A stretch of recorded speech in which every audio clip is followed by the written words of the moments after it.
بسم الله الرحمن الرحیم کتاب الشهادات دا کتاب دے ذکر دا احادیث مبارکو چې داغي تعلق شهادات سره ده. شهادات د شهادتون جمع ده او شهادت وی اخبار د یو فرد د حالت د غیرنا په عدالت د حاکم کې خبر ورکول یا داسې خبر ورکول حقیقت د حال په دربار د حاکم کې لکه شبیر احمد باندې صداوه شو او حاکم سحرګلو او گواهی عبدالجلیل شي اور عبدالجلیل خبر شروع کی چې او مال دلو دا سحر گل چټوپای بدل کړی د سحر نه ٹھیک شو اوس دا اخبار شو او دې ته ویل کی شهادت. بیا شهادت لپاره اعتبار دا دی چې شاهد وسو کی ان یکون حرا عاقلا بالغا مسلم چې مسلمان عاقل بالغ بوي. روز ذکر کی چې عندنا لا شهادت للعبد على الحر ولا شهادت للذل قریب على القریب تیشو ولا شهادت للوالد على الولد ولا للولد على الوالد. بیا د شهادت کې چې کوم اعتبارات دي هغه ذکر کیږي او شهادت چې د قرآن او د حدیث نه په نصوص قطعیه سره ثابت دي لکه شهادت بینکم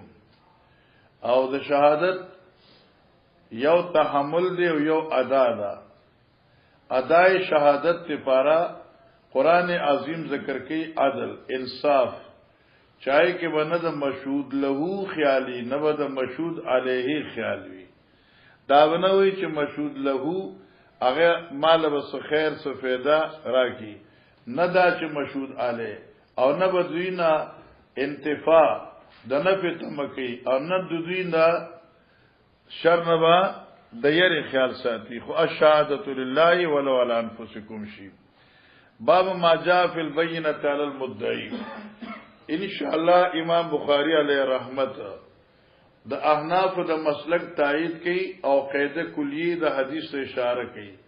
چې په صورت د خصوماتو کې بینه پیش کول د حق د مدعی دی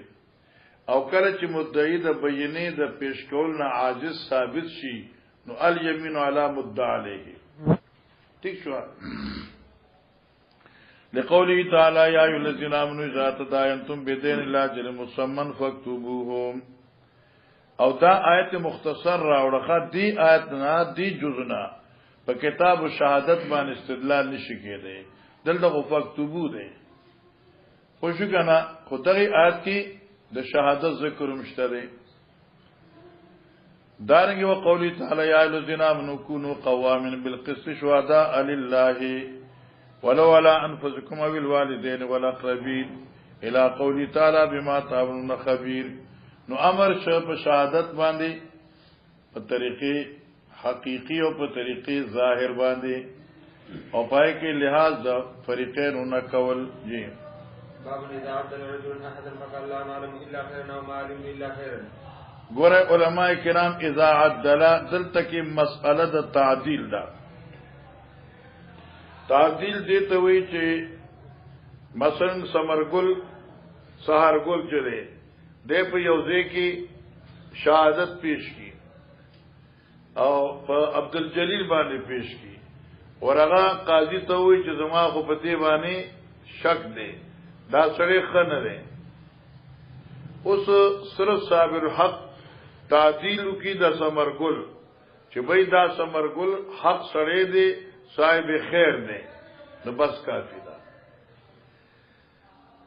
امام مالک امام شافعی سے فرمائے کہ تعدیل د واحد یکفی.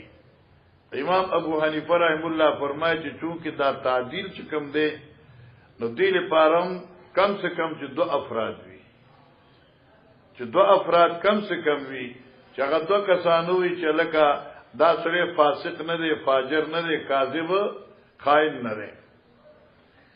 او د تعدیل اسانه خبره ده چې دی لا نعلم الا خیرا نیو خبر مونږ په دی باندې مگر د خیر او معلم تو الا خیرا اوس مسل تو مثلا دا عدالت کې د عبدالجلیل باندې جرح وشوا او قاضي وی چې لکه عبدالجلیل تابن اعتراض ته شهادت قابل نه ته گواه پیش کا دا مجمع سرکار راشي او قاضي په عدالت کې چې ما علمت علی الا خیرا بس دغه عدل تعدیل کافی شو چیرې من خو چې ګورم دا سره خسرې چپ چاپ ناس خپل موزه داس کې او تلاوت کوي او بخاری شریف وای ونه شو کنه نو بس دمره کافی ده کنه او دې لپاره خامخ نور نکاح ته نشته چې څنګه وای څنګه کینی څنګه پاسی او څنګه خورينا خسرې بس من ته نشان نه کتلې وبه قال حدثنا حجاج قال حدثنا عبد الله بن عمر النميري وقال حدثنا يونس التحويل وقال ليس قال حدثني يونس عن ابن شهاب قال اخبرني عروة بن المسيب وارقمة بن وقاص وعبيد الله عن حديث عائشة رضي الله عنها عنهم وبعض حديثهم يصدق بعض حين قال لها اهل الافك ما قالوا فدعا رسول الله صلى الله عليه وسلم حين استلبس الوحي يستأمر ما في استلبس الوحي جو سوا کې وحي دمه وکړه یعنی تعطل پکراغ لیک دبي يستأمرهما في فراق علي نبی علیہ السلام د علی او د اسامه سیبنا دا حضرت عاشی د فراق په باره کې مشوره وختله چې د سلولی زوی چې کم مصیبت ګډ کړي دی د دې په باره کې ستاسو څه خیال دی وکيف رأيتم عائشه چی فاما اسامه فقال اهلك لا نعلم الا خيرا بس تعدیل شو وقال بريت ان رأيت عليها امرا اغمسه اكثر من ان رأيت عليه امرا یعنی ما رأيت عليه امرا ما پاشي صدا سے خبر نه دی لیدل اغمسوه چې زه بد ګڼم اغمسو د غمسنه په معنی د عیب دی او رسو ان شاء الله مختصر حدیث راځي پای کوم دغه خبره اغمسو چې زه عیب ګڼم اکثر من انها حدیثه سن زیات دینا چې دا یو نو عمر جنیدا تنام عن اجین الها ودشي دغه وړو اخل هغه کله شو نه یعنی تجربه کار نه دا جنین نو عمر دا بساو قاداسی چړو واغيږي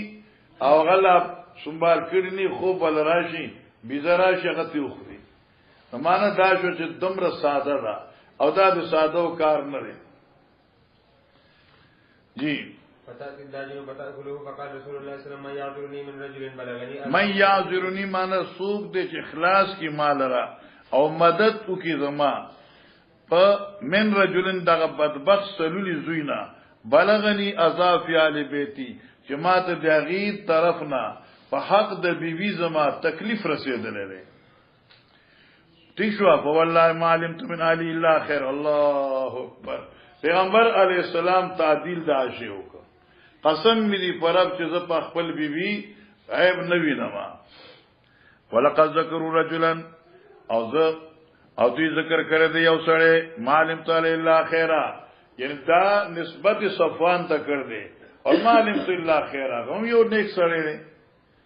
او پر صبراش مختصر حدیث کی چې مان بغیر چې تکور ته زماتله هم نه دی باب شاهد المختبي واجاز عمرو بن حريث قال وكذلك يقال بالفاجر الكاذب وقال الشعبي وابن سيرين وطعن وقضاء وصم شاهد وكان الحسن يقول لم يشهدوني على شيء ولكن سمعت كذا وكذا ګور مولانا صاحبہ توجه کا شهادت المختبی مختبی د اختبان د اختبا یک طرف توي یعنی پټیدون کې لکه مثلا یو سړی ستاسو حالات معلومي او د تا نه پټي او ستا قول نی اوریدل ستا فعل نی لیدل ستا عمل نی لیدل او اگر راشي او پتا باندې قاضي په عدالت کې شهادت پیش کنو سبئی یو یا مختبی د اختبان معنی ځان پټون کې لګدي زمانه کې د سیاسی زمانه کې یو سره بتا د حالات معلومولو لپاره بستا دوست کی چې دین حالات معلوم کې دا بستا دوست شي تاسو ناشته ولاړه خورل او سکل او غپ شپ هوښوي چا وتانه اوریدل کوي او ځان سره موبایل ته نه ټکای دې ته اختباوي پټېدل لکه یو سره دلته دی بل ازه کې پټ شوی دی هغه حالات جایزه اخلي آیا د مختبی شهادت جایز دی او که جایز نه دی؟ امام شافعی اور امام مالک رحم الله اور دی حضرات فرمایي ٹھیک شو امام شافعی امام مالک و احمد چې شهادت ته مختبی جایز دی، امام ابو حنیفه علیه رحمت چې جایز نه دی. ٹھیک شو براشی کی مسئلہ لیکل دا واجاز عمرو بن الحویرث وقال فرمائے وکذالک یفعل بالکاذب الفاجر، کاذب فاجر سره بدغه سکیږي ځکه دی خود جامه کې څنګه نه کی د اختبا بکې جاسوسی بکې لټونه بکې پټپټانه بکې. وقال شابی وابن سیرین واتا وقتاده اسم وشهاده، بس یعنی دا خبر اوریدل چې کوم دی نو دغه شهادت دی، اگر چې تا دین اشهاد مطالبه نه کړي اور اگر چې دې سړي اقرار په خپل عمل باندې نه کړي. وکان حسن بصری وی یقول لم یشهدونی علی شیء ولکن سمعت کذا وکذا. نو دا مان شهادت مختوی دوی زنیم حاضر کړي په یو خبره مان مطالبه د کوي نه د کړي، البته ما داسې اوریدو. اوس چونکی دا یو بل مسله ده حاجتا پیدای کی ویل ده پوښګنا چې د شهادت دو قسم دي او شاهدان په دو قسم دي پوښګنا حقيقي او غیر حقيقي، اصولي او فروعي.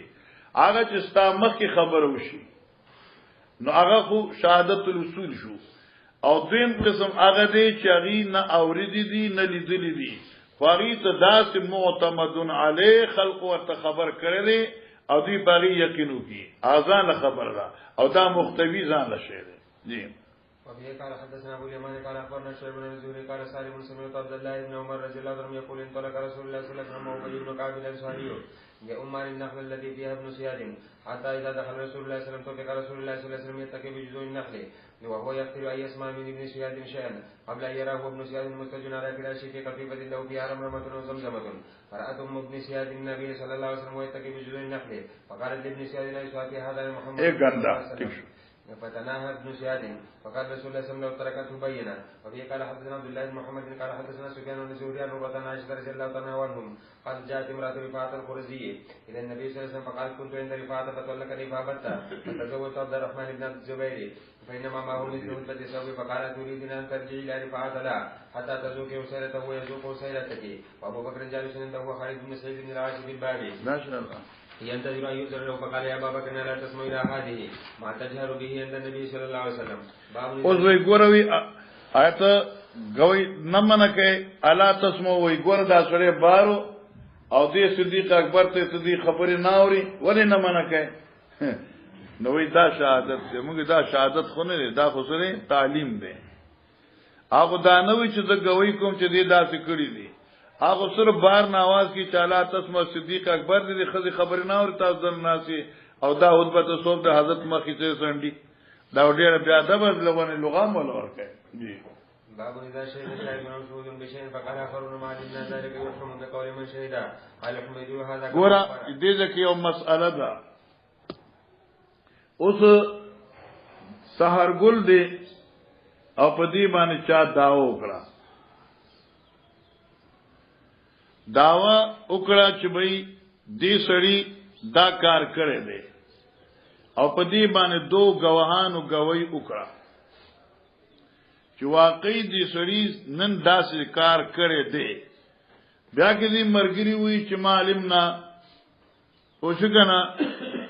معلومنا ذالک نو هغه خلک چې کم د نفي د علم د حال د مشهود علی نه کوي دغه د علم نفي لره اعتبار نشته ده کله چې گواهانو په گواہی وکړه ځکه د گواهانو گواہی دا اخبار او د علم نه په حال باندې او نفي دا انکار د علم نه دی او زیادت علم حجت دی. لکه رسو روایت کې داغه د بیت الله کې د موږ کولو خبر راځي چې یو صحابي چې نه دی کړي ابل و چې کړي دی نو دا نه کوونکو اعتبار ونشو دغه د قول او چې چا ویلو چې حضرت دنه 2 رکعات کړی دي هغه د قول اعتبار وشو. جی اذا شهد شاهد او شهود گوايو کی یو گوا یا گواهان غن بشین په یو کار فقال آخرون نور خلق اجمال من ذالک موږ ته خدا پتری چې دې دا کار کړ دی یحکم بقول من شهد نو موږ با قاضي به فیصلو کې په وینا د شاهدانو ځکه چې وینا د شاهدانو دا علم دی او انکار کوونکو عدم علم دی او علم دا حجت ته پچا باندې وقال حمیدی هذا دا مثال څنګه دی کما اخبر بلال والنبي صلی الله علیه وسلم صلى بالكعبه وقال فضل لم يصل یو خواوی لم يصل بلال وی صلى فاخذ الناس بشهادة بلال وكذا ان شهد شاهدان ان لفلان لا فلان 1000 درهم یو سره وی چې دې سحر ګل عبد الجلیل باندې 100 روپۍ دي وشهد اخران ب 1500 او بل چې نه 1500 دي یقضا بزیاده سمانه شو زکه چې دا زر خو زر دي د دې باندې خو د فریقین اتفاق راغی خدا یو فریق 500 نور سوا کوي معلومه شو چې زیادت علم حجت شو په مقابله دا چا چې علم ورڅخه نشته معلومه شو چې د 100 روپو والو لپاره دا دلیل چې دي چې صرف 100 روپیا راستي او چې نور کسان کوي کې د 1500 معنی چې دا 500 به بل مایلس کې راستي وبه قال حدثنا هبان قال اخبرنا عبد الله قال اخبرنا عمر بن سعيد بن ابي حسين قال اخبرني عبد الله بن ابي مليكه عن بدر بن الحارث رضي الله عنه انه تزوج بنتا لابي ايهاب بن عزيز فاتته امراه فقالت قد ارضعت عقبه والتي تزوج فقال لها عقبه ما اعلم انك ارضعتني ولا اخبرتني فارسل الى اهل ابي ايهاب فسالهم فقالوا ما علمنا ارضعت صاحبتنا فركب النبي صلى الله عليه وسلم بالمدينه فساله فقال رسول الله صلى الله عليه وسلم كيف قال قيل ففارق هناك حد زوج غيره باب الشهداء العدول وقول الله يواشهد ذوي عدل منكم وممن ترضون من الشهداء مقصد د امام بخاری دا دی چې شهادت معتبر د عادل دی فاسق فاجر د کوسډب شهادت معتبر نه دی ځکه دغه خبر لس اعتبار نشته دی مثال په تور باندې ډیرو خلکو بدا فتوی لګولې چې شیعه کافر دی لیکن باغی معنی نو حکومت تا او نه شیعه وتا څو دمره تکلیف رسیدلو وکړه چې یو عظیم مفتی د کراچۍ مفتی رشید احمد لدیانوی رحمه الله آی فتاوی لیکلا او په فتاوی کې دا جواب ورکړ چې او دغه سیدا نغیر پس په دې شیو باندې اور بل شو او دا ذکر راځي ته په زمانه ډیر مخې خو حسین من خو ماته یاد نه دی نو ال تطلو منو غیوی چې دا نور خلک چې په ځای بیانونه کول په دې باندې د عوامو هیڅ پروا نه و خدا دې ځنه چې دا فتره او چته شو او شو کنه دې عوام سکړه او پاروله نو مانځه هر سړي خبر له دمر اعتبار نه خو چې کله یو محتم به شان کس خبرو کی دا ډیره موه نو لہذا شهادت لپاره د عادل ضرورت دی جی وفي قال حدثنا حكم بن نافع قال اخبرنا شعيب بن الزهري قال حدثني حميد بن عبد الرحمن بن عوف ان عبد الله بن عتبة قال سمعت عمر بن الخطاب رضي الله عنه يقول ان اناسا كانوا يؤخذون بالوحي في عهد رسول الله صلى الله عليه وسلم بس معنا داو چې د نبی علی السلام په زمانه کې داوا مدعی او د مدعی دغه وضاحت بوشه په وی سره چې چا به غلط کار کړو پیغمبر علیہ السلام به په وی خبر شو لیکن اوس ان الوحي قد انقطع وحي لا منقطع شو اوس وحي په چا باندې ناراضي وانما ناخذ الان بما ظلنا من اعمالكم اوس منګه عمل کو پاغه سي چې استاد اعمال متخکار شي یا منګه تعالی په خپل وګورو چې ته یو عمل کوي یا پستا عمل باندې دو عادلان راشي او رغي کوي کی فمن اذر لنا خيرا هرغه سوچ ښکار کې مونږ ته په حق د چا خیر امنناه نو په پاغي باندې یقین کو وقربناه او شکنا او مونږ به ځان ته نږدې کو وليس الینا من سریرتی شیء او نشته په مونږ باندې علم دا باطن علم نه په باطن دغه څه شی لزوم نشته مګر د چا په باطن خو نه خبر ولی الله محاسب فی سریرتی الله دې نگرانی کوونکې دې حساب ګرځي دې په پټو باندې ومن اذر الناس وان هرغه سره چې موږ تخکار کی بدی لم نأمنه موږ بدین خپل ځان مأمون نه ګڼو او دې باندې امانتدار داوا نکو او یقین بنکو ولم نصدق التصدیق بینکو وان قال ان سریرته حسنه اگر چې سو کوئی چې باطن خره نمنګ د باطن نس خبرو نمنګ خو ظاهر وګورو په خوا به خلقو امیانوي شر ظاهر ګوري ای بخاری وی لوخه 360 صفحه وی لوا خوشي او دین دا خبره ذکر چې شریعت ظاهر ګوري باطن نه یو الله خبر دی باب تعذير کم يجوز ګور علماء کرام راضي ان شاء الله تعدیل کم یجوز تعدیل د څومره خلق جائز دی مثلا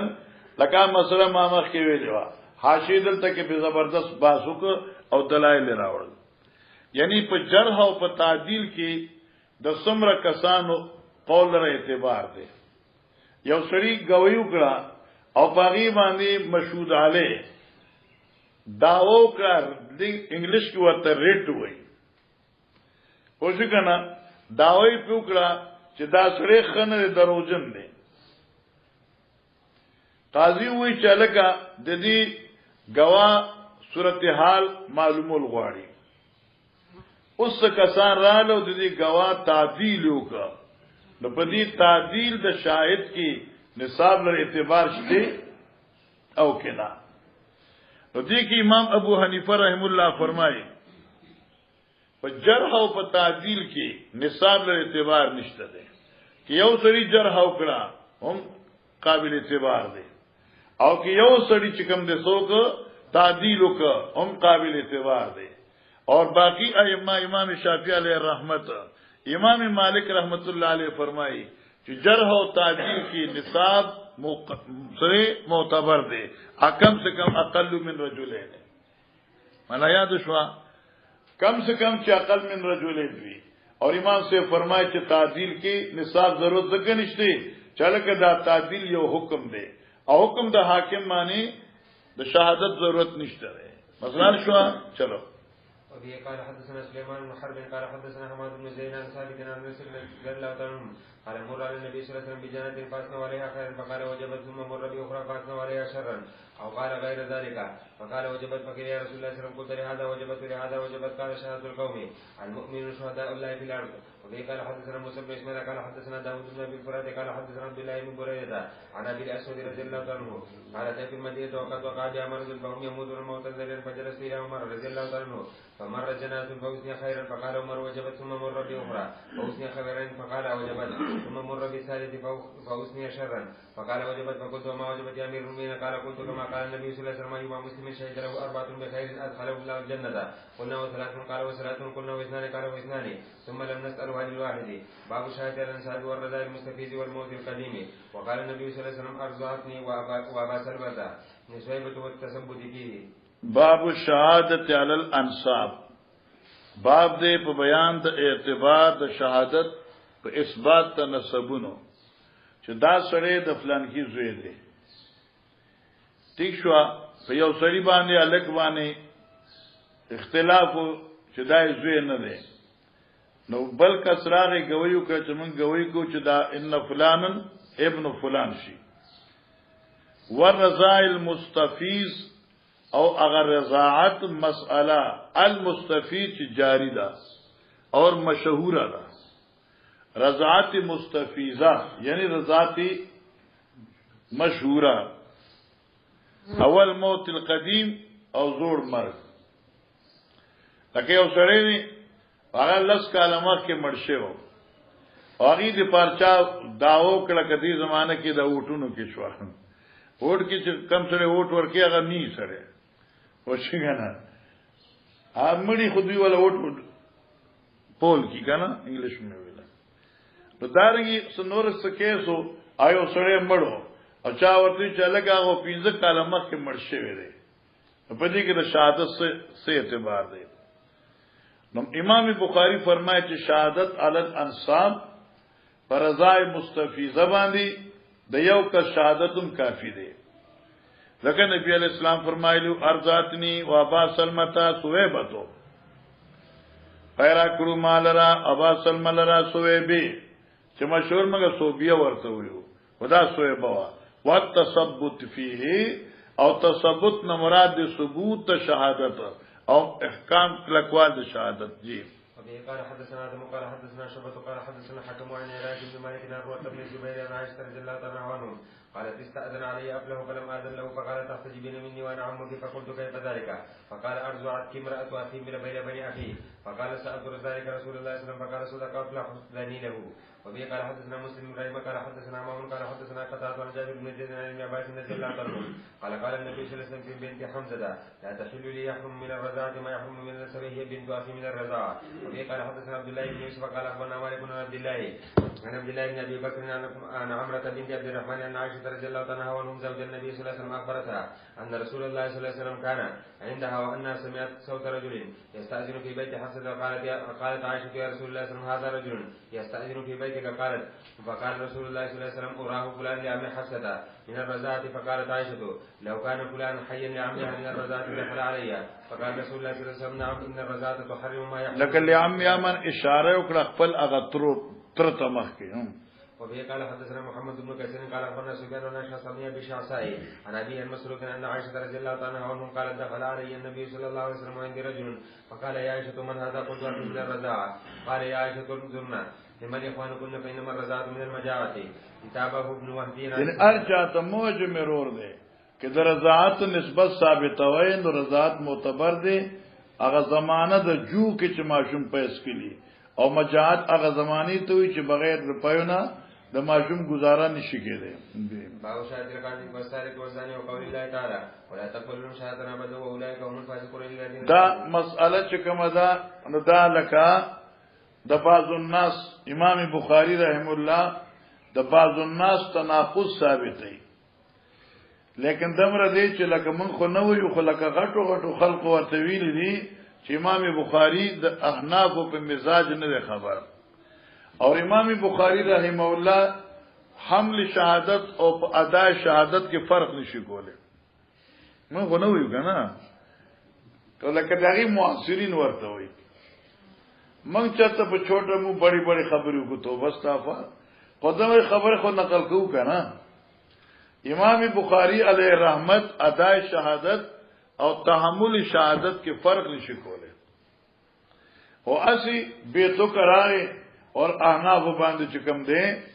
جرح شروع کړه. مسأله دادا چې یو سره محدود فی القذف ته یا محدود به حد السرقه ده یا به حد الزنا ده یا به حد القذف ته بیا دا سره توبهګار شو توبه وکړه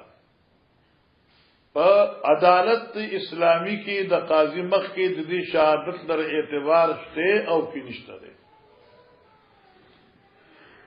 امام ابو حنیفه علیہ رحمت فرمایي چې چونکی په دې حد جاری کې دو سره دا سړی چې د خلق په نظر کې به اعتبار شوی دی نو لہذا شاهد په عدالت اسلامی کې د داسې سړي شهادت لپاره اعتبار نشته دی. تیشو او ارید قرآن عظیم سورۃ نور نے استدلال کی جو لا تقبلوا لهم شهادتا ابدا لا تقبلوا مؤکد دے فابد سرا نمانے شو چې اس صورت کی قبولیت نشته ده او صورت آیت اخلاص اولئک الفاضل الذين تابوا لو ذکر الا الذين تابوا کې ټول مسله پرته ده. ائمه ثلاثه فرمایي چې الذين تابوا مضمون آیت سے استثناء ده اور مضمون آیت کی خفیت حکم دے مضمون آیت کی آدمی قبولیت شہادت ہم نے آنا کوئی شدہ استثناء منقطع ده او کہ متصل شي د اسناد تعلق چلے قریب سره چې فسق دی ولکن فاعل الذين تابوا تو به سره فسق ختم شو بینه و بین الله سره خو ستر شو لیکن بینه و بین العباد اقص به اعتبار دی قابل د شهادت نه دی. دا مسلو خیر وړونه وا اختلافي وا نو موږ خوې امام بخاری راغه وی حنفیانو خو پوری کې نه کنه مګر څنګه وستاسو په دې خبرو کې یاره تناقض دی کله وایي چې د فاسق د مقذوف محدود فی القذف شهادت لري اعتبار نشته دی او بیا چې موږ تاسو هدایت پرانی سوکتا او تاسو چې لا ينعقد النکاح الا عند حضور شاهدین عاقلین بالغین ولو کانا محدودین فی قذف ته تاسو وی ستا خیال دی الته تاسو په قول کې تناقض راغلی هغه وته حنفیانو تاسو موږ محترمه ته د حنفیانو هغه رموز ته چرته رسې ته خو د امام ابو حنیفه نصیحت په علم کې دا استاد نیکه علم دی دا استاد نیکه علم دی امام ابو حنیفه سے فرمایي یو د ادا یو د تحمل ادا حکم علی الغیر دی تحمل نفس معرفت دی ادا حکم علی الغیر دی حکم علی الغیر دی پارا عدل شرط دی او نکاح په صورت کې د گواهانو حضور چې کوم دی دا غسل نفس علم د حالت علم د حال دی معرفت دی وهم من آل المعرفه ومن آل العلم ای تو پته دا سره دی دا خزر دا سره فلان کی زوی دی دا خزر فلان کی لور ده او داخله دته کې نکاح معاملہ کی ها کې چې بیا چې د قاضي مخ کې عدالت کې د دې د خزر د خان په نکاح کې څه مسله نه نه موږ باغ نور خلق را پیش کو مړه کې ډېر خلک په جماعت کې بناسي موږ باغ پیش کو په اثبات شهادت باندې مسله پوښوي یو تحمل دی یو ادا ده نکاح کې محدودین فی القذف من آل التحمل دی حمل شهادت قابل دی او شهادت کول نشي ځکه چې دا حکم دی لہذا شهادت او حمل کی فرق دی الی اخره نو ولا تقبل شهادت بدل الله من فاضل الذين تابوا وجلد عمر وابا بکر حضرت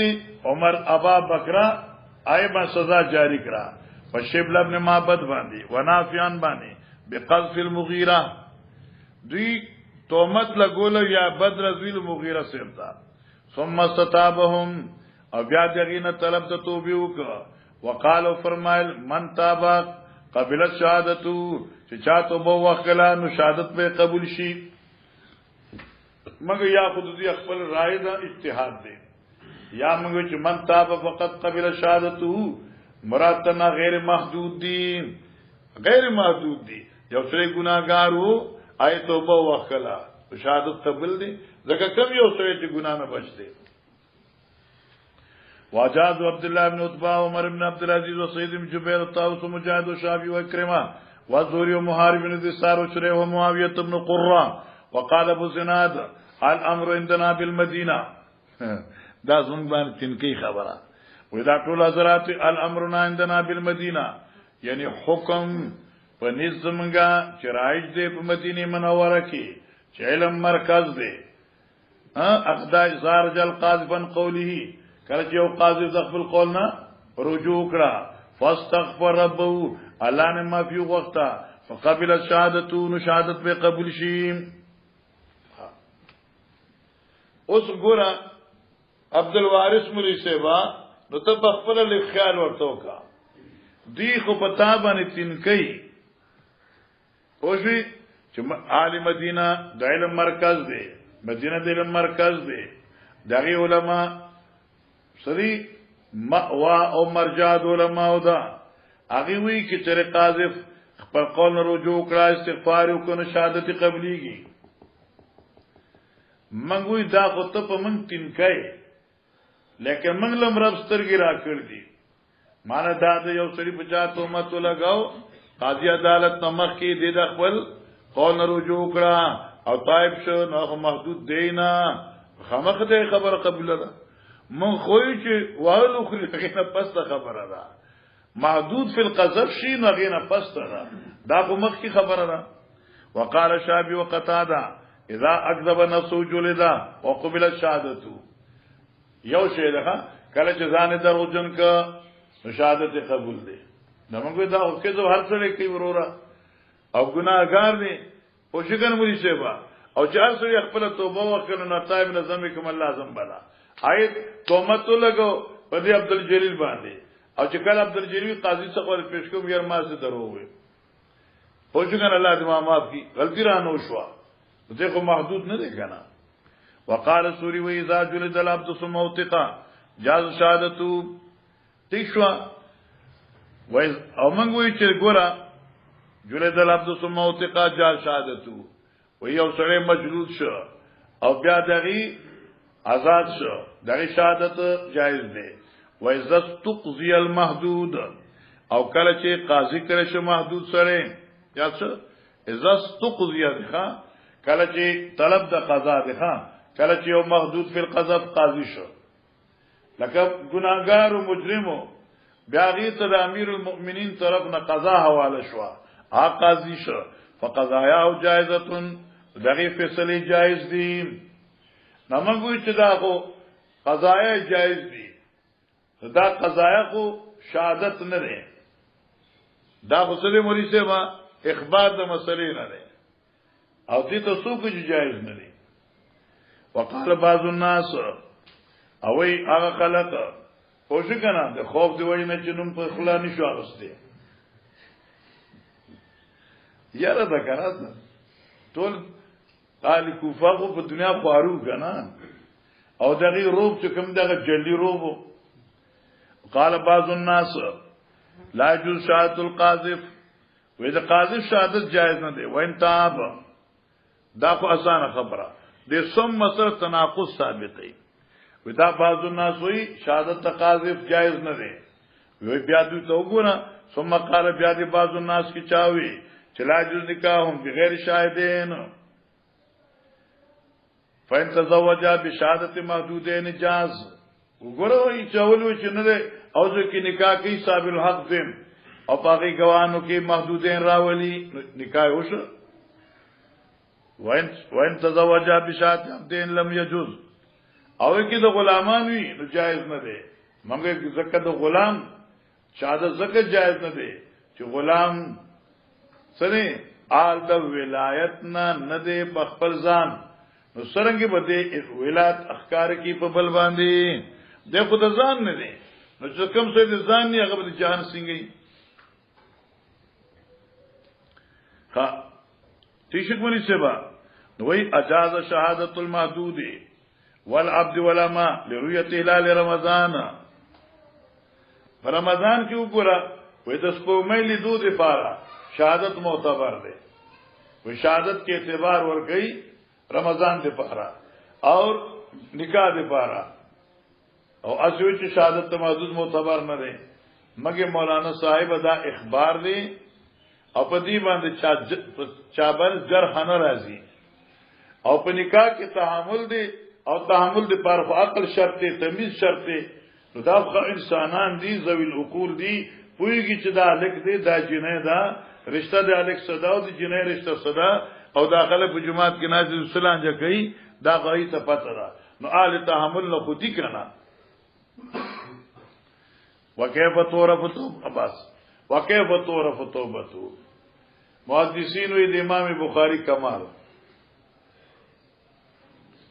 لوی کمال خاوند کنا خو زه کله کله سوچ کوم چې دا کمالات ډیر زیات دي ارزي کثرت کمالات دی وجنا دا کوتایان او مسامحات کم دي منګم نظر انداز کړی دي اوس وی د امام بخاری مزاج ته وګوره ترجمه الباب دې کله ذکر کړي دوا کله درې کله یو دی باب کې ترجمه الباب د دو خبر وا یو دا ذکر او شهادت القاذف او دیمه مسله کیف تعرف توبته بس یا احمد خانه ذکر د شهادت قاذف یو او دیم سیسا وکيف تعرف توبته دا کیف تعرف چې دی اته د پاغه شهادت القاذف باندې کمزه کتاب سورۃ شهادت القاذف چې شهادت ته قاذف سو حکم دی او چې قاذف توبه واسي نو دغه د توبې معرفت څنګه ده نو اوس حدیث کراله چې ګوره حضرت کعب رضی الله تعالی عنہ چو کعب ابن مالک سے هغه توبه څنګه قبول شو وحی رااله خو زما توبه به څنګه قبليږي او دغه به تاسو څنګه پته چې کم سے کم په اعمالو کې سره شروع را تبدیلی رااله نو چې اعمالو کې تبدیلی رااله نو دا پوښتنه چې دې سړي توبه تایب شوه دی وقد نفى النبي صلی الله علیه وسلم الزاني سنه نبی اسلام شرل او زانی د کل نه یو کال معلومه چې یو کال نه پس توبه به قبلي ونهى النبي صلی الله علیه وسلم کلام کعب بن مالک وصاحبه او د دې دواړه مرګري عمرار ابن ربيع او هلال ابن امیہ صاحبو حتی مضى 50 لیله معلومه چې 50 ورځې پس دوی توبه قبول شوه امونږ دا خو قبولیت وای سره ثابت شو جی قال حدثنا اسماعيل وقال حدثنا ابن عبد الله بن يوسف التحويل وقال ليس وقال حدثني يونس بن شهاب قال اخبرني عروة بن الزبير ان امرأة سرقت بغزوة الفتح وهي بها رسول الله صلى الله عليه وسلم ثم امر بها فقتلت يدها قالت عائشة فحسنت توبتها وتزوجت وكانت تاتي بعد ذلك فارفع حاجتها الى رسول الله صلى الله عليه وسلم من کړه برات لا ما به نبی علیہ السلام ته دغه ضرورت پیش کوله موږ ورته همدردیانه کوله مطلب دا چې غلا کړي و الله ذکر شو معنا دا چې دا پیغمانه شو توبه قبول شو موږ به دې سره بیا معاملې دا کوله لکام الصالحات سره چې کوم کیږي قال حدثنا يحيى بن بكير قال حدثنا ليس عن خير بن شهاب عن عبيد الله بن عبد الله عن زيد بن خالد رضي الله عنه عن رسول الله صلى الله عليه وسلم انه امر في من زرع ولم يحسن بجلد 100 وتغريب عام باب لا يشهد على شهاده جور اذا اشهد ګور علماء کرام هر کله چې مخ کې شهادت اهمیت ذکر شو او تا ذکر شو چې شهادت معتبر د عادل دی او تا درته ذکر ک چلکا تعدیل د پارا نصاب شته او کې نشته دی او شهادت ته قاذف او کیفیت ته معرفت ته توبه اوس دې د کیس ډایرکټ حکم گواهان سره شو چې تا ته وی گوی کوا لیکن خیال کوا چې په جوړونه کې په ظلمونه کې یعنی دروغ گویونه کې او په ظلمونه کې ظلم معنا دا لکه اوس یو سړی دی او هغه عبدالجلیل دی اور هغه چې کوم دغه نه داوا باطل وکړه په نعیم الدین باندې نعیم الله باندې انعام الدین باندې دی انعام الدین باندې چې کوم دغه نه داوا وکړه چې دې څنګه کوم دا کتاب دې دا زماده او عبدالجلیل نا چې قاضي تاسو کو چلګه گواه دي سوق دي په سار ګل دي سار ګل راغی په دروغه شهادت وکړه چې اشهد بان هذا الكتاب کتاب عبدالجلیل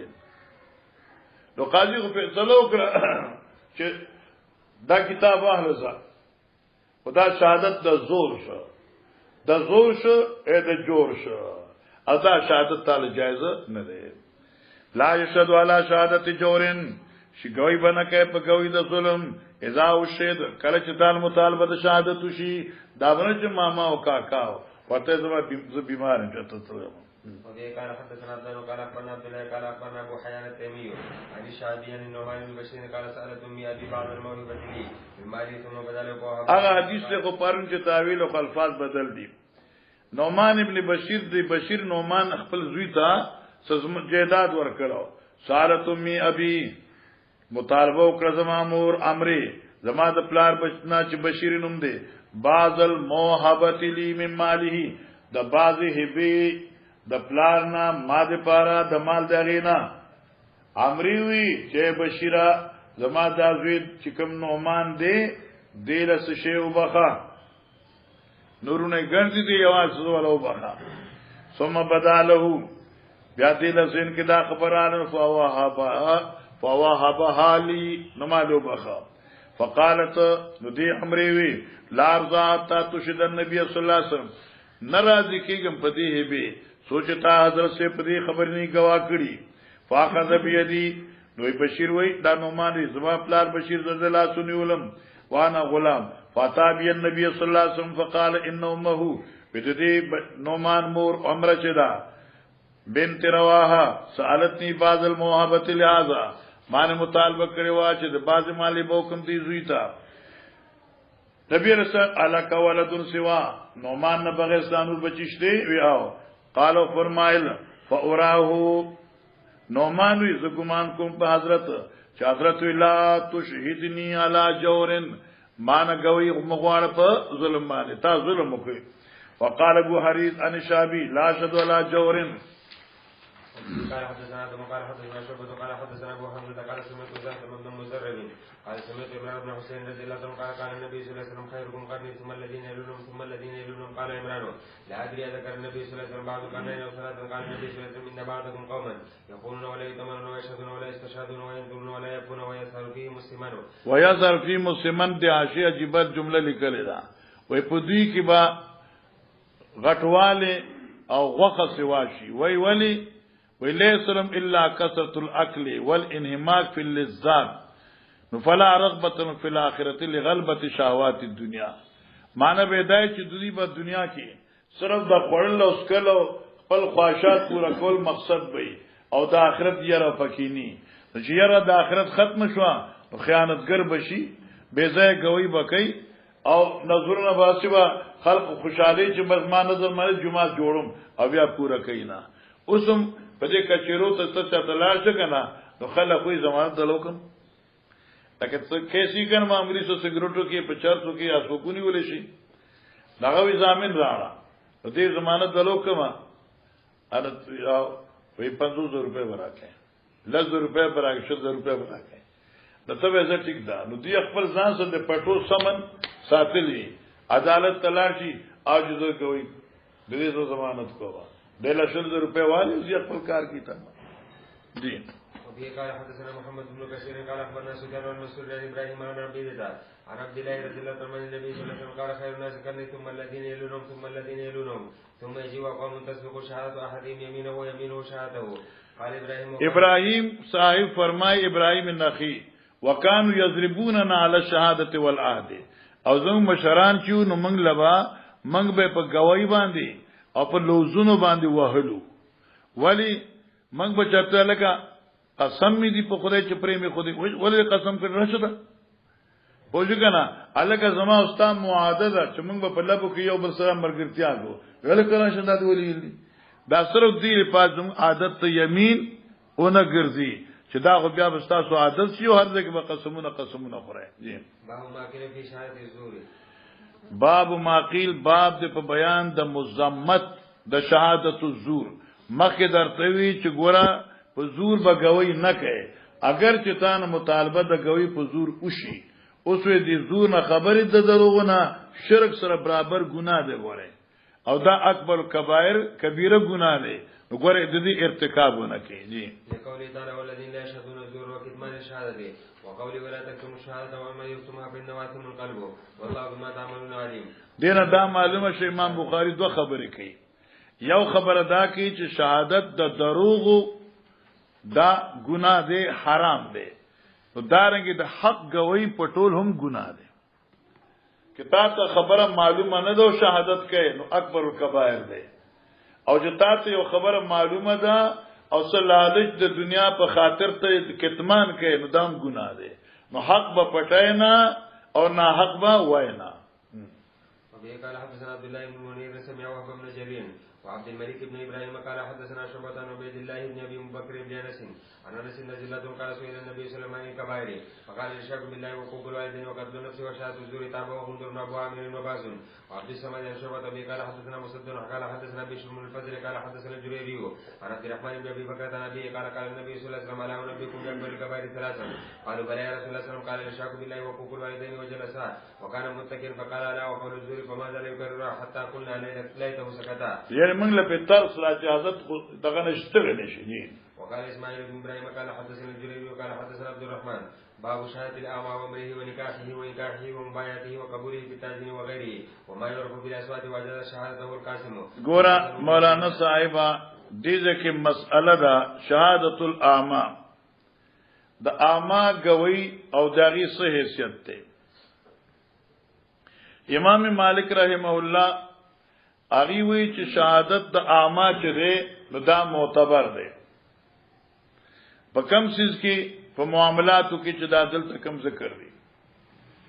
امام ابو حنیفه رحمه الله اور امام محمد سے فرمایي چې شهادت د اعمى په اس حال کې معتبر نه ده سوا د یو داسې طریقې نه چې هغه طریقه معروفه مشهوره وي. ٹھیک شو؟ یو داسې شی چې مشهود علی معروف اور مشهور وي نو شهادت الاعمى جائز دی. لکه معنا صبح صادق شو. اوس په دې کې یو رون ته سوکوي چې لکه سبا قتل دی. اور په دغه وخت کې چې دی وي یا داسې یو معروف طریقه وي مستفیض وي د پای کې شهادت ته اعمال او اعتبار شته او دغین علاوه حاشیه ذکر کوي د امام ابو حنیفه او محمد سے قول دا دی چې لا یسو شهادت الاعمى بحال. ٹھیک شو مولانا؟ باب شهادت الاعمى و امری او معاملات دي. ٹھیک شو؟ و نکاحی نکاح دي و انکاحی او بل په نکاح کول ځان نکاح کول و انکاحی او لور خور بل ور کول او مبایعاتی او دغه لین دین و قبول فی التعزین وغیره او دې خبر منل په بانکی او غیر د دینا او ما یورف بالاصوات او ارغه شی چې په اصوات پیجندې شي. بعض حافظان الله دې لوی فهم ورکړي. دلته امید کی حافظ سیو دې او چې تر لس کال پس ملاو شي تو حافظ سیو څنګه نوم بدل واخ جی. وقال حکم دخا واجاز شهادته او د اعما شهادت قاسم حسن ابن سیرین زوری وتا سره معتبر ګرځولې. وقال شابی يجوز شهادت اذا كان عاقلا عاقل وی دانا او سمجھدار وی نبی سیدا. وقال الحكم رب شین تجوز فيه ډیر کارونه داسې دي چې پای کې د شهادت الاعمال اعتبار شي نو معنی دا چې ډیرو کې نشته. نو موږ وایو چې ډیرو کې شته معنی هغه امور مستفیضه او کشته اور معروف و مشهوره کې او نور کې نشته. وقال زوري ارایتا و ابن عباس رضی الله تعالی عنہ چې د اخر کې سو ورن شو یا ارایتا خبر راکا د ابن عباس نو شهید علی شهادتن کې د یو خبرو کې اكنت تردو اتبرت کې موږ وایو چې یو شاماو او دې په یو داسې عمل گوی ورکی چاگا قبل العمیا دړندوای نمخ کی د پای خبرو یا لیدلو هغه اعتبار عام معتبر دی. وکان ابن عباس یبا سرجلن اذا غابت الشمس ابن عباس سره ولېګا چې الکلار شبار دا وګور نور پریوتی دی روزه به ساتل کنه وګور نور پریوتی دی نو افطران مغیبوتی او نو روزه به ما تکړه وایسن الفجر او تپوس به کوئی سبا قتل دی فاذا قيل طلع نصلى ركعتين دو رکعات وکړو. وقال سليمان يسار استاذنت على عائشه ز یو رجل عالم عائشه ابي سخا او ما مطالبه وکړه چې راشم فعرفت صوتي ايزما आवाज واوریدا هغه وړاندې نه و وکور کې دن نو आवाज واوریدا نو مان دا چې چر معرفت الاصوات وی مشاهدت کول شي لیکن په دې زمانه کې نشي کولای. په دې زمانه کول شي د تم سره مرګره آی به چې چاته فون کو او داس خبره به شروع کړي چې هغه به چې دا خالد جی نه ده او هغه نه به ټول رازونه واغستل وځو کنه او ډیر کرته به ځان پیځي لوډونو موکړه او سوال پیدا کړي چې هغه چا پیژندې چې دا خزانه او خزانه تخیل نو دی وخت وصوت بدلی کنه خلق چل راځي نو چې زنون دی او چې صوت بدل کړي بیا وسکه. قال سليمان ادخل قال سليمان ادخل فانك مملوك ت غلامي ما بقي عليك شيء. واجاز سمرة بن جندب شهادت امرات منتقبات اور اجازت ورکو جندب سے قبولیت شهادت اخذی منتقبات شیخ صاحب د نقاب وا او نقاب معنی مخه پټ کړو داسې ٹھیک شو کنه او سر کې ښکارې دي نو کې دې چې د سترګو نه پیژندې لیکنه جی وفيه قال حدثنا محمد بن عبيد بن ميمون قال حدثنا عيسى بن يونس عن هشام بن ابي عائشه رضي الله عنها عنهم قال سمع النبي صلى الله عليه وسلم رجلا يقرا في المسجد فقال رحمه الله لقد اذكرني كذا آية اسقطهن من سورة كذا وكذا وزاد عباد بن عبد الله عن عائشه رضي الله عنها تهجد النبي صلى الله عليه وسلم في بيته فسمع صوت عباد يصلي في المسجد فقال يا عائشه صوت عباد هذا قلت نعم قال اللهم ارحم عبادا. وفيه قال حدثنا مالك بن عثمان قال حدثنا عبد العزيز بن ابي سلمة قال اخبرني ابن شهاب بن سالم بن عبد الله عن عبد الله بن عمر رضي الله عنه قال النبي صلى الله عليه وسلم ان بلال يؤذن بليل فكلوا واشربوا حتى يؤذن ابن ام مكتوم او قال حتى تسمع اذان ابن ام مكتوم وكان ابن ام مكتوم رجل اعمى لا يؤذن حتى يقول له الناس اصبحت. وفيه قال حدثنا زياد بن يحيى قال حدثنا حاتم بن وردان قال حدثنا ايوب عن عبد الله بن مليكه عن المسور بن مخرمة قال قدمت على النبي صلى الله عليه وسلم أكبية فقال لي أبي مخرمة انطلق بنا إليه حتى عسى يعطينا منها شيئا فقام أبي على الباب فتكلم فعرف النبي صلى الله عليه وسلم صوته فخرج النبي صلى الله عليه وسلم ومعه قباء وهو يريه محاسنه ويقول خبأت هذا لك خبأت هذا لك. باب شهادة النساء وقوله تعالى فإنهم يكون باب شهادة النساء باب دې په بیان د جواز د شهادت تخذو. اوس ګوره د خذو په شهادت کې دوه مسلې دي. برا ابن بطال نا دې ذکر کړ د ډېر خشره د پټولو شروع کې ارزان ده او عربي دمره اسانه ده چې د اردو په شان اسانه ده او ډېر خشره ده خو داس کې یو داس کې غوا داس چې کوم دین ډېر خو معتبر داس دی نو ځکه محاشم دغه نه ځې په ځای اغسته ده. خدا خبره ده چې روسو شاګردان او شاید تقریر دا کړی نو ترتیب پکې نه او چې سره لګاتار ګوري بیا به پوي ستا خیال ورته ما تفسیر واغت نظم الدرر تر په خانه خبره ده نو خوخ مې نشو اصل ته ډیر مشکل خو چې کله مې بل استیاب قتل شروع کړو نو عجیب شو. نو دیوی چې دا ابن بطال وی د علماء په دې اتفاق دی چې شهادت تخذو یو دی په حدود او قصاص کې حدود او قصاص کې د قتل اثبات وی حد زنا حد قذف اثبات وی د بیا دې کې دغه قول معتبر نه دی. امام مالک سے امام شافعی سے او تمام اهل کوفه چې سردار امام ابو حنیفه صاحب دی خوشوي د دې ټول اتفاق دی. البته د نکاح او د طلاق مسله ده. نکاح او طلاق مسله کې امام ربيعه او امام مالک او شافعي صاحب هغه وی چې دې قول معتبر نه دی اور بعض علماء کرام فرمایي چې دا منفردات دي یوازې دي خزې دي شزې دي نو بیا کو اعتبار نشته لري او که چردي ما رجال وي نو بیا اعتبار شته لري. باب شهادت نساجي قال حدثنا ابن ابي مريم قال اخبرنا محمد بن جعفر قال اخبرني زيد بن عياض بن عبد الله عن ابي سعيد رضي الله عنه قال النبي صلى الله عليه وسلم عليه شهاده المرأة مثل نصف شهاده الرجل. البته هغه امور چې باغی باندې علم فقط خذل کې دي شي لکه شهادت په حیض د خزی وی په حمل د خزی وی په اسقاط د حمل باندې نو بیا په دې کې د خذ قول معتبر دی. جی قال فذلك من نقصان عقلها. باب شهادة الإماء والعبيد وقال أنس شهادة العبد جائزة إذا كان عبدا وجازه شرعه نزرات الناف وقال ګور شهادة الإماء والعبيد شهادت غلامان او د وینځو دا جائز دی او که جائز نه دی په دې کې درې اقوال دي. یو قول د امام احمد او د اسحاق او د ابي ثور رحمه الله دی. دا حضراتوی چې شهادت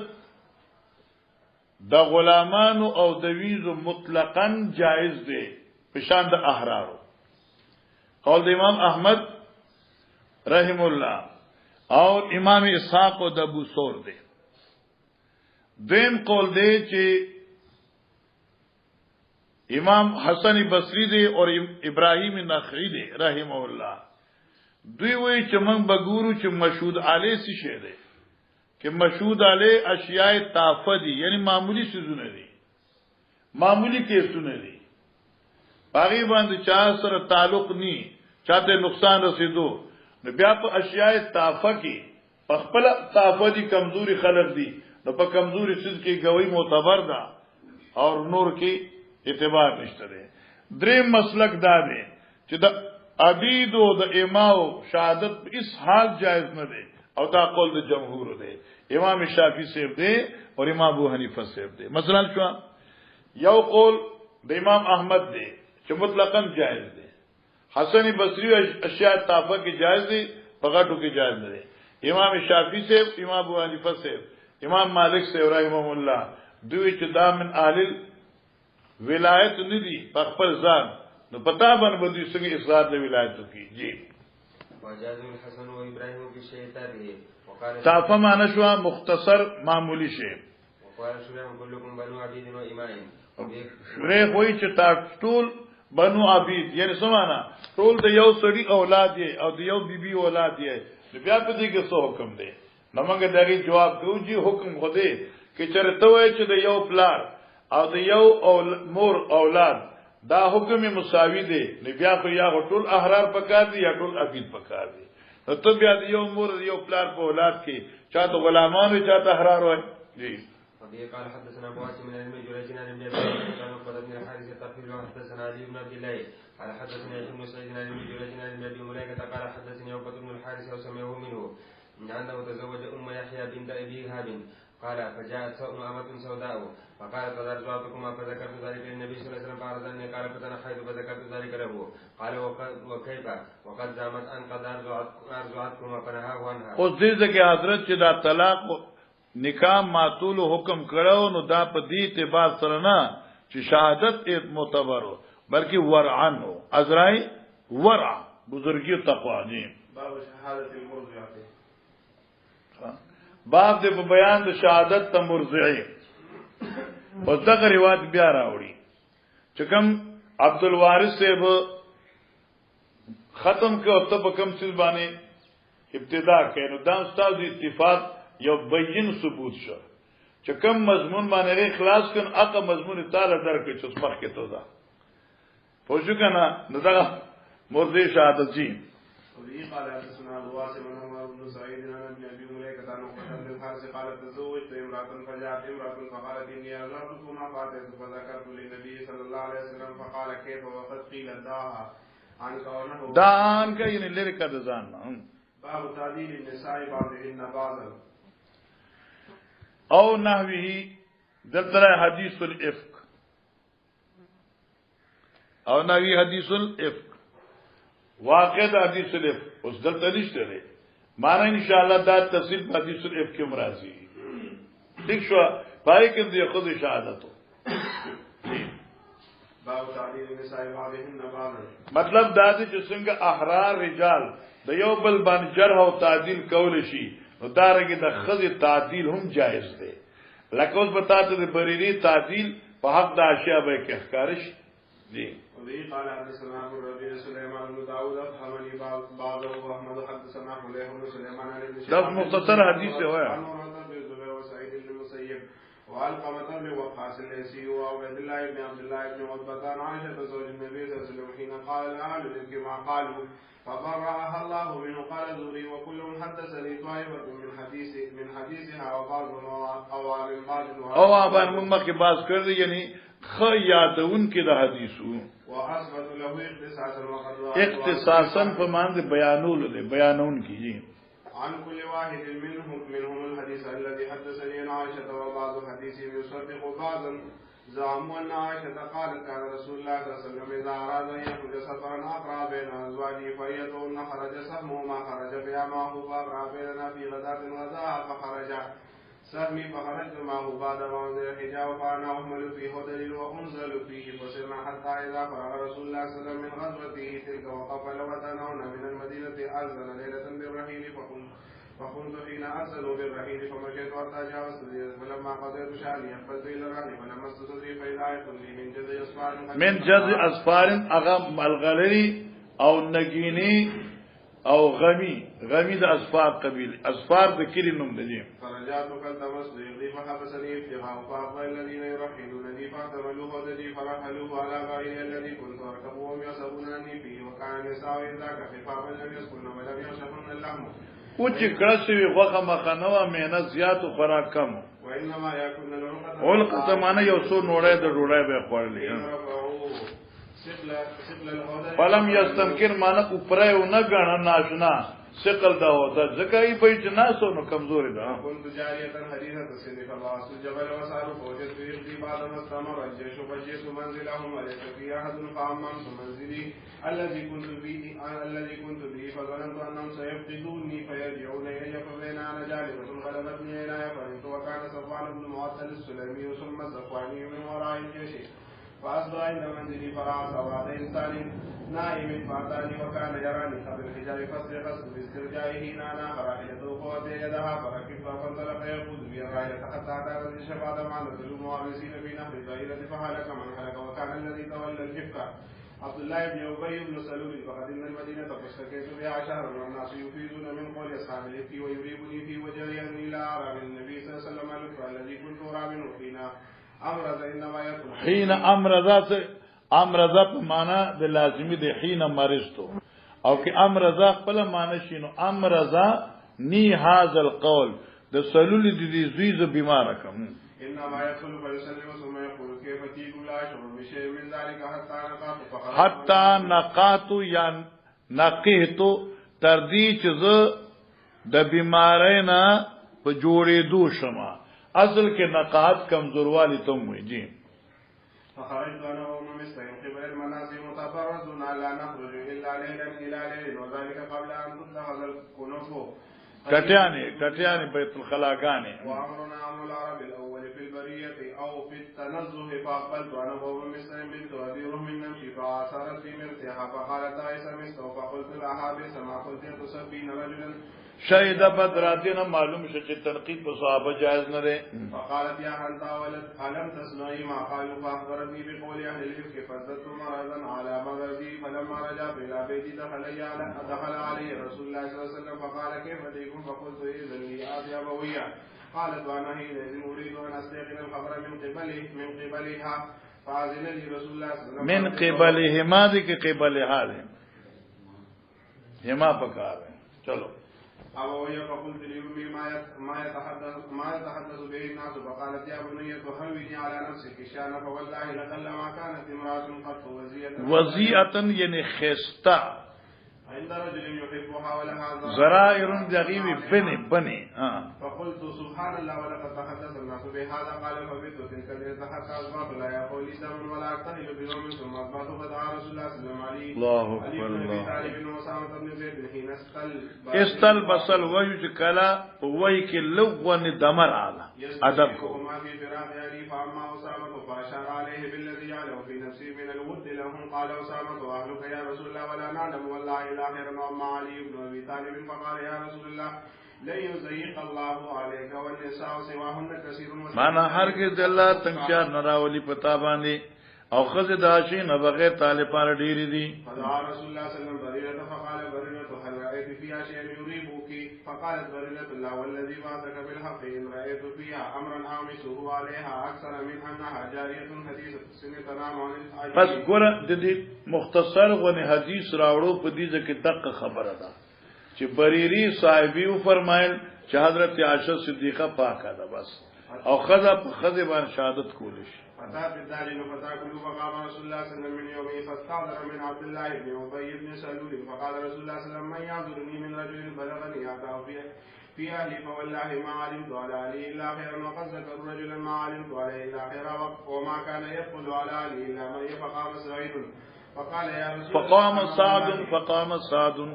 فقام سعد فقال يا رسول الله انا والله اعذرك منه زتا دین اخلاصون کې ما ان كان من الاوس ضربنا عنقه وان كان من اخواننا من الخزرج امرنا تب من ته حکم کین او فل نا پیام فی امرکن بیا استا حکم چلو فقام سعد بن عباده وهو سيد الخزرج وكان قبل ذلك رجل صالح كان معنا هو مخدین رجل اسم رجل صالح دی خود له غو دا قومیت راغی کنه د قومیت په وجه سره احتمالت الحمیت قومیت حمیت قومی مخشه ایت سره زما سلول ابن سلول زما د خاندان ته تسوه ته تاسو پوښ قال كذا امر الله لا تقتلوا ولا تقدروا على ذلك فقام سيد بن خضر فقال كذا امر الله لا نقتلنه فانك منافق تجادل عن المنافقين فصار الايام القوس والحد دلته کې فتوا او سید ورکړه په دې ساته په طریقې دا ظاهر چې ته منافق یې لکه د منافق حمایت کوي حالانکه دې منافق صحابي دی ورسول الله صلی الله علیه وسلم فنزل فخفضهم حتى سكت فحفظهم الدلاسه ولا ورکه حتا سکتو چې دوی چوپ شو او دې کې یو بل خبره هم یاد کې کرم چوالی سرکار چالکا تنقید د هم عصر معاصر په معاصر معتبر دی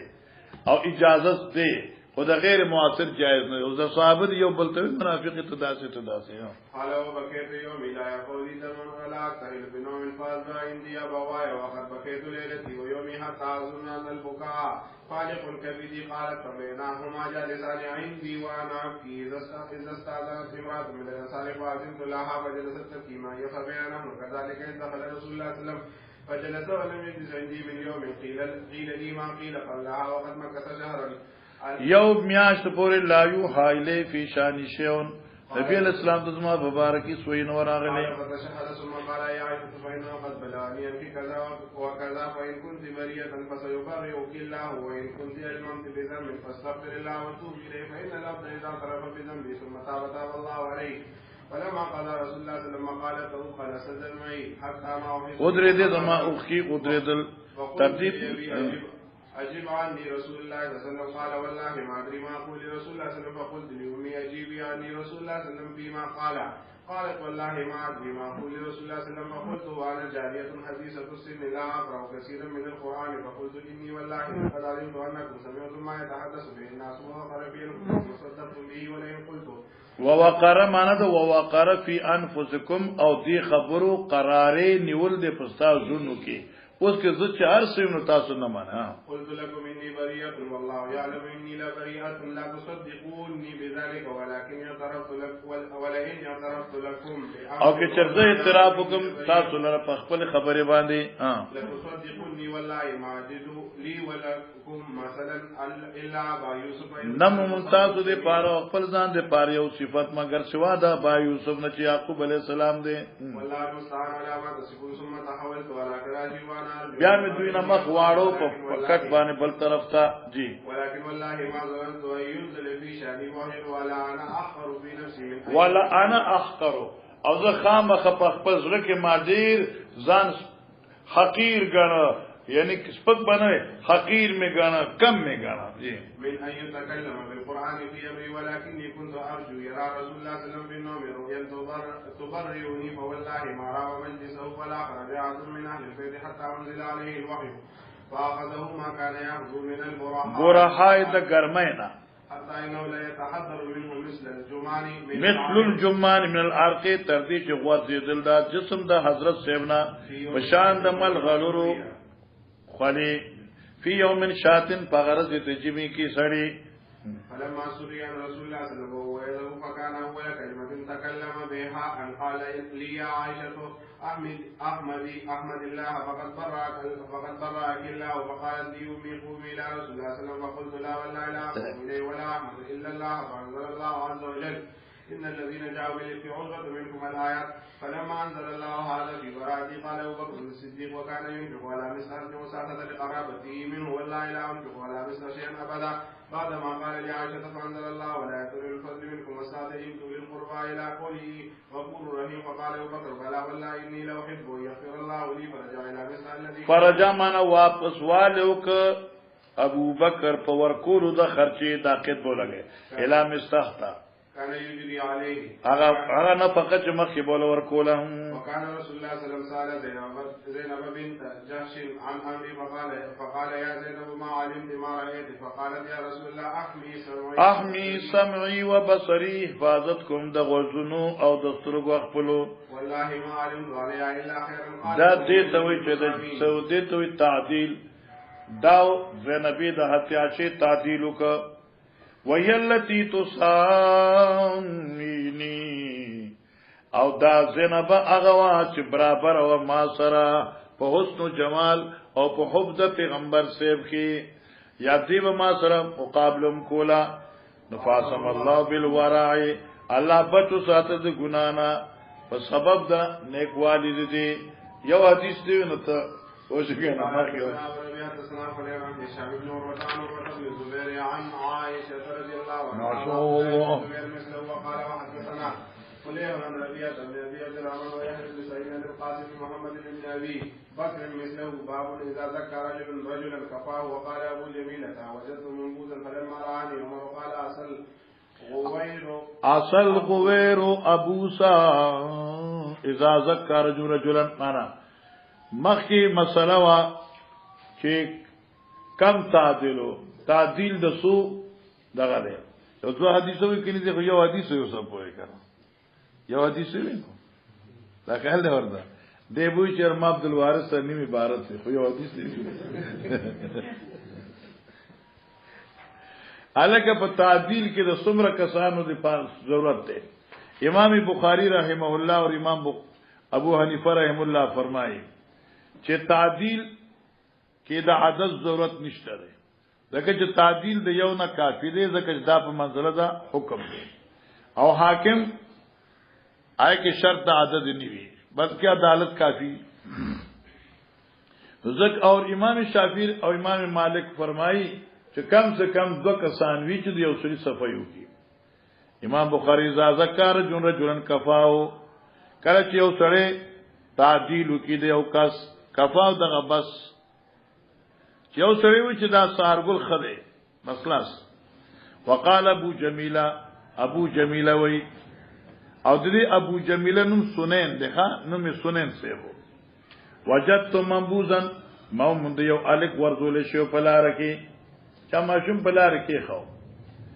نو ما اوچت که بغیر کې مواسر روان مشه فقال فلما رآني عمر جركز عمر ردم قال ما تعصل غوير ابوسا شاهد الغوير دا غار ابوسن سبب د مصیبت شستا قریب د چې دا غار سبب د مصیبت شستا دا غوير تصغیر د غار نه دی نو معنا قریب ده چې دا غار سبب د مصیبت شستا بس توجه کوه بلار کې الک پروتو او سنین ابو جمیل اوچت کا عمر صاحب جوړی ده وچت دانی چې دا ماجون استاوی د ګنده نطفه نه یعنی بدکارې په نسبت سره واغی خزه د تفریح او توس کوته بیش شاید چې ترس استای اخکار نشي او دغه طالب په سبب د هلاکت جوړ نشي دا یو عربو کې یو ضرب المثل یو قوم دای چې سره دشمنی و ارضی دای قوم نه ځان بچکول په خاطر باندې لاړ یو غار کې سمستوا هغه سمست ته لاړ یو دشمن بر عزیزم په کلی کې وګوري موږ بس سمست کې ناشته نو چې دوی لار نه دشمنان په سمسته کې مخکې نه نازو جلته مړ کړ ناصل غویر ابوسن مطلب مشهور شو چالکا هغه غار سبب د مصیبت شو ته غار ته تلوي سړي پاره حفاظت او امن دی پاره دشمن دی په غار کې ناشتو او څوک چې نه دی خلقو په دی غار کې دن نشو سمسته کې چې دشمن نه پناه واردو باران راغی غار په کې نه ځن نمړشل تختیدل د دشمن نه بچاو دی پاره او په غار کې غار په کې ناست مطلب دا چې ته خدا منبوذ اخلي په دین اتبان چې دا چا ورزول دی او انسان دی چې تربیت وکړه او سبا چې ته دانی چې کیس پتا ثابت نشي چې دا بستایو چرته مرز پوښوي او دی اصل غویر ابوسا قریب دا معنا شاید چې دا غار سبب شي د مصیبت ستا معنا دا بچي او چتوستا د مصیبت جوړ شي کانه یتهمنی گویا کې چې عمر سے په ما بدګمانی کولا دا باندې چې په ما تهمت لگاو گویا کې په ما باندې بدګمانی وکړه قال عریفین زما دوس ورته وی عریف سردار او رئیس ته وی خدا د رئیس نه کته چوي یو رئیس سردار څنګه یو دغه نو وی زما عریف زما مرګری انه رجل صالح دا ابو جمیله چې دا یو سړی نیک دی قال عمر وی کذالک دقه صدا خبره اوس ماته اذهب زدا منبوذ کو تبوز وعلينا نفقته ومن باندې د اخراجات یې بیت المال نا اوس مطلب تو امام بخاری وی زازکا رجلا نو کفاه د دغه سنن ابو جمیلہ تزکیه یو عارف وکړه چې زوینم چې دا سره پاک دی عمر ورته چې ټیک تستا خبره حق ده او دا رتب بچي لقیت بیت المال نه خرچ ملاویږي ورته چلو وبه قال حدثنا محمد بن سلام حدثنا عبد الله حدثنا خالد بن حزان عن سلمان بن ابي بكر عن ابي قال حدثني رجل على رجل عند النبي صلى الله عليه وسلم فقال ويلك قطعت عنق صاحبك مرارا ګور دې حدیث ته توغکیری دې حدیث ته توغکیری دې حدیث ته توغکیری استاد نصر الباری کوم دالی کلی دي چې دې حدیث ته د هغه خلق خیالو کې چې کوم پوسټر لیکي او کم چې کم د اعلانونه کوي پوسټر چې لیکي د مولا پسې دمرا القابل کې چې مولا نه پیغمبر نه جوړي نور ته قریب کوي ورته پیغمبر ته نږدې کوي تا خیال له ورته الکه دین شیخ القران رحم الله په ضیاء النور کې لیکلي چالک مبالغه فی الالقاب ذالوی بدعت او دې سره خو د انسان چې کوم ده کنه ملا ماتيږي غرور پیدا خان علامه ما شیخ القران ما شیخ الحدیث ما سم شی مو سړي زامنو داخله ورته اردا القاب چاته نه ورکه او ځکه چې دا تاغي سره زیاتې کوي نوې باب ما یکرو من الاتناب باب د بیان د مکروه والی الاتناب د مبالغه کول اتناب د سند راخل نه ده کنه راخ خخ خاجی اسنا رجنا لا رجلن عند النبي صلی الله علیه وسلم تعریف کوي او سړي د بسری په دربار د پیغمبر علیه السلام حضرت ویلک قطعت او نقصایبک معنا علاقت ویلک افسوس پتا باندې تا خو غوس کو سټ د مرګری خپل یعنی مرد کا یلکه انسان چې کوم ده کنه د په تواضع چتی او تار زمرت تاوک چا چې مرد کوي قطعت او نقصایبک مرارن قطعت او نقصایبک مرارن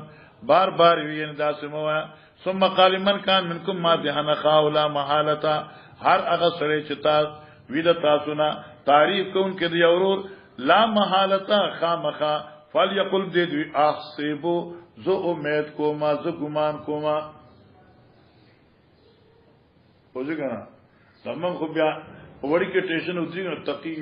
الاتقیا و زکی الازکیا او فلان کې او ټینګره چې په دې دنیا کې سمره اتقا دي دغه کې تقی دي باقي کې اتقا دي سمره چې په دې دنیا کې زکیان دي باقي کې لوی ازکا دي نو پورا لانجه شو دمر لوی خبره ونه شو کنه خاجب فليقل اصيب فلانا والله حسيب الله پاک دې دای حساب کوونکې دې ولا ازکی علی الله احدا او زب الله بن اچالر نه پاکوما یعنی الله ته وسو کوي چې دا ډیر پاک دی الله به ما ته پته دوی دروځنه داسه وای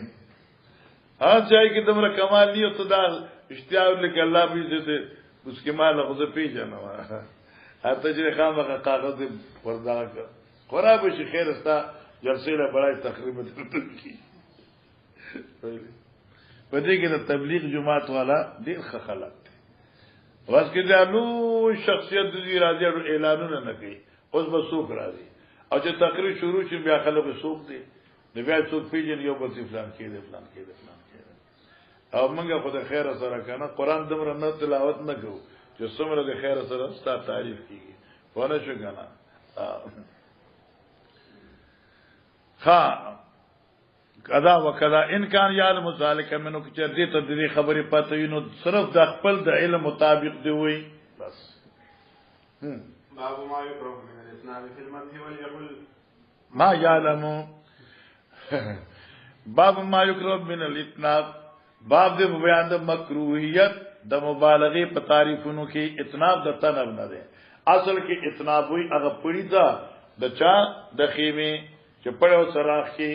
باب دې په بیان د مکروهیت تراخلو په مدح کې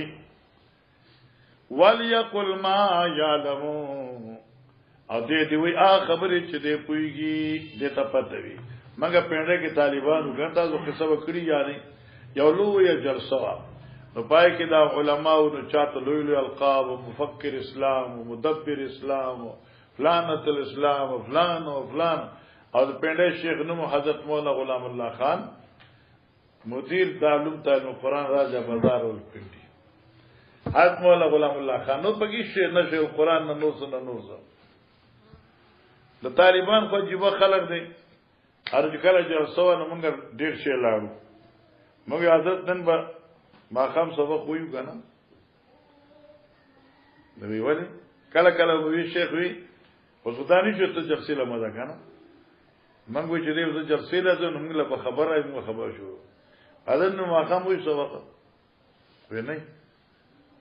آپ کو پتہ ہے جلسہ اشتہار لگا ہوا ہے حضرت یہ اشتہار جی ہم سب طلباء درخواست کرتے ہیں کہ آپ تشریف نہ لے جائیں کیوں دیر باجدہ نور کو لوری القاب استاد صرف وہ شکر نو باز ہے انہوں نے میرے ساتھ بہت احسان کیا ہے انہوں نے ہم سے بہت احسان کیا ہے اب یہ القاب مجھے دیتے پھر میں اس سے وہاں اگر کوئی پوچھتا تو کیا ہوتا شکر نہیں کرتی یہ تو میرے ساتھ انہوں نے احسان کیا ہے دیما سے ہمدردی کرے گا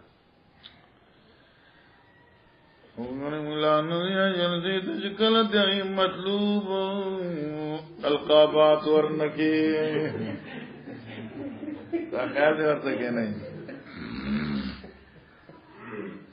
خوش لی دلتا یو لوی سڑے دی اس کو تقریبا زمان خالی کم کری ادیم مدرسو ورطا پتا دا چې 15-20 ہزار روپے د فی تقریر ماخلی او چې کله ورنه وخت اخلي نو هغه به درته وایي چې اشتهار خرچه ما راکړه زه به په خپله جوړوم بیا دغې لاندې نوکران دي نو کوم کوم ملیان نومونه وي نو فلان کې نو ټولو کې غټ مرکزي نوم بخښول لیکي غټ نوم به بیا به نور ملیان د ستورو په شان ورپسې ولیکي هغه تا له په اشتهار کې تا ته اجازت نه راکړي هغه اشتهار په خپله جوړوي سوپین سوپ نو واخلې کنه سره دغه مزاج دی توبه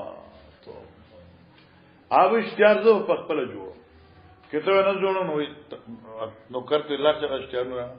یو اشتیار براړي چې کوم غیله ډیر خوخي پیدا وګوره د دې نمونې بار به جوړه ما دې نوم ته وګوره نو دې سره بسوش ځکه لکه سوچ کوم کنه دا الله دې انسان د آباد ولې وباسي کله یې تکل درته دا دې کې کوم دا فخر راغلی تکبر کنه خطر دا شی و د باد بوره بس ځکه زموږ استاد غیبوي عجیب شی د کې چې سره په خوشي میره کی کنه حضور پرستو به څه خدا دا د انسان د کمزورتیا اظهار دی پاره دی مالک اول یقول ما یعلم جی وبه قال حدثنا محمد بن الصباح حدثنا اسماعيل بن زكريا حدثنا بريد بن عبد الله عن ابي موسى عن ابي موسى سمع النبي صلى الله عليه وسلم رجلا يثني على رجل ويثريه في ملكه ويثري اطراء ولا مبالغه يقول وقطعت ظهر الرجل باب بلوغ الصبيان وشهادتهم وقول الله ثواب و مولا ان شاء الله